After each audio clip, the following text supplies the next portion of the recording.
The situation right now is developing with so much tension. And as I am talking, many people across the country are paying close attention because the update coming out is serious. The report is that Turji'S men are running, scattered, trying to escape from every corner as the Nigerian Army moves closer and closer.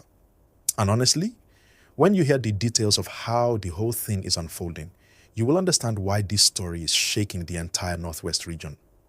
Before I go deep, please remember to like this video and subscribe to the channel so you don't miss the next updates.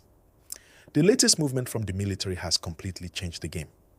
For a long time, people complained that bandits were operating freely, moving from one community to another, causing fear and hardship. But now the environment has changed.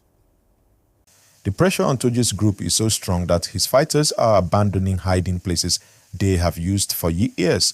Some are running into the forest, some into neighboring villages, some crossing to other regions, and some simply disappearing because the army is closing in from multiple directions. And I want you to stay with me because we are going to unpack everything slowly. Also, don't forget to like this video and subscribe right now because this gist is long and you need to stay updated. What is happening is not just a normal patrol or a casual operation. The army has been carrying out coordinated actions, meaning they are using ground patrols, air surveillance, intelligence from communities, and even night operations. When you combine all these, it becomes very hard for any armed group to stay in one location for long. Reports of fighters abandoning motorcycles, leaving weapons behind, splitting into smaller groups, and rushing through forest roads are coming out from different directions. It shows the pressure is real. And as I continue, make sure you like this video and subscribe to support the channel. For years, Turji was one of the names that brought fear anytime news came from Zamfara or Sokoto axis. Many people suffered because of criminal activities in the region. Farmers could not go to their farms, traders were afraid of traveling, transport workers avoided major roads, and parents were scared for their children. So this new update of his fighters being chased and pushed out is giving many Nigerians a little hope. But like I always say, hope must be backed with real action. And that is what the army is trying to do. And if you are still listening now, please take 1 second, like this video and subscribe. It helps a lot. One interesting part of this situation is how the communities themselves are responding.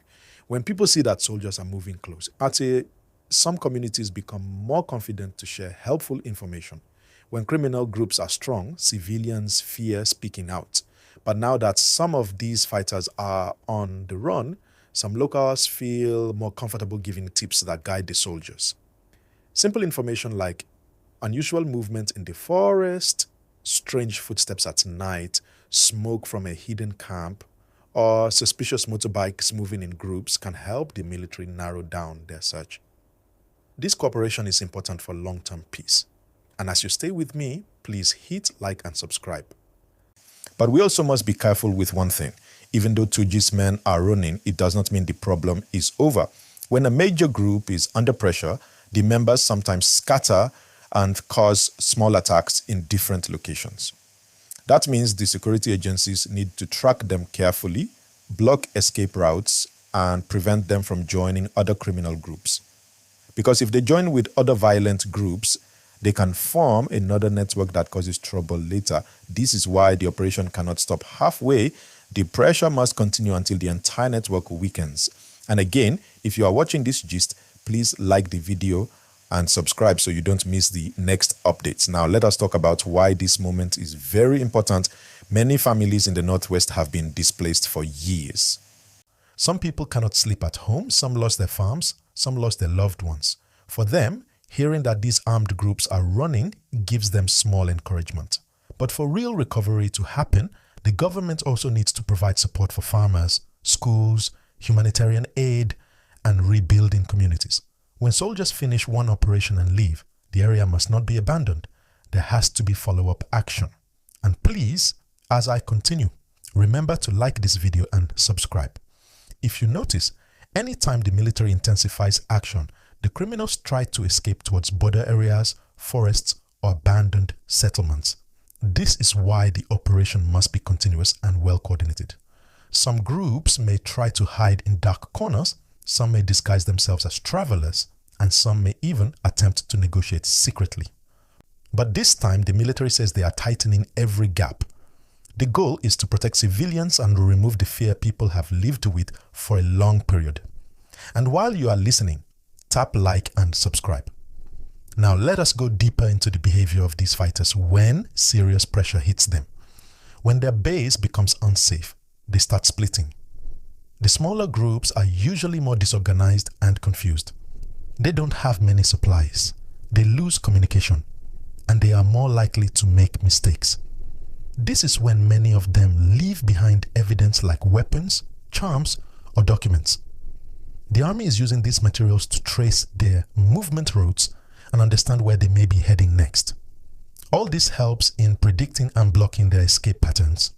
And once again, if you have not yet liked this video, please like it and subscribe. But let us also discuss the concerns of people living in affected areas. Many civilians want peace, but they also want to feel safe during operations. When the army moves in, some villagers may hide in safe places temporarily, others may relocate temporarily to stay away from the forest area. This is normal during operations. What is important is proper communication. The military must guide communities about safe areas, and communities must follow instructions. If civilians and security agencies cooperate, progress becomes faster.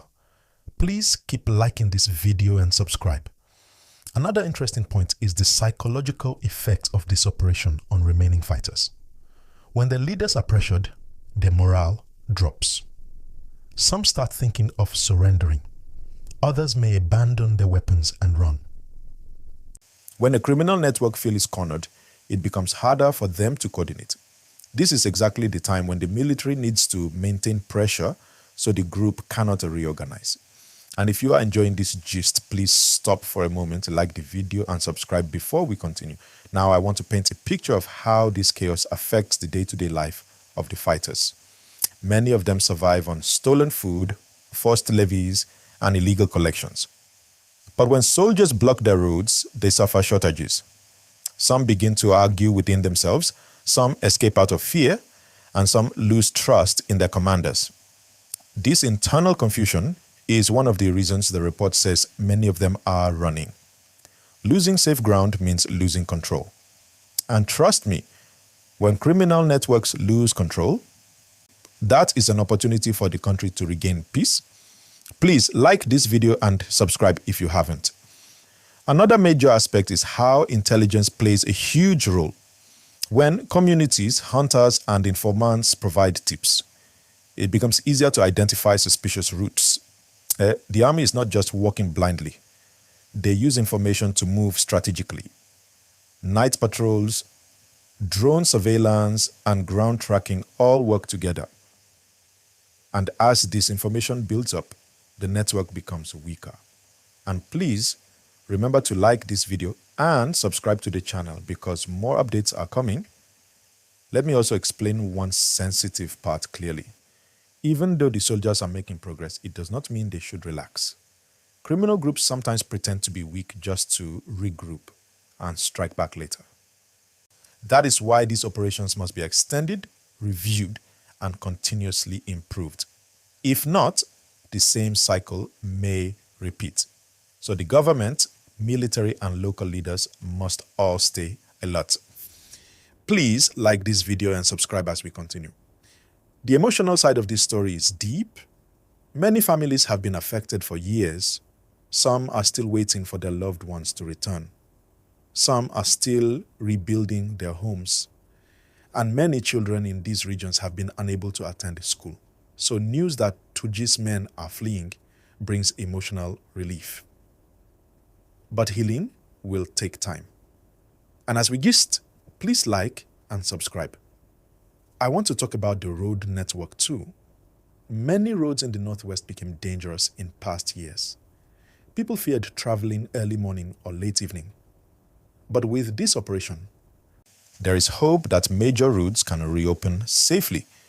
Transport workers, farmers, traders, and students may gradually regain confidence if the area becomes stable. And please remember to like this video and subscribe.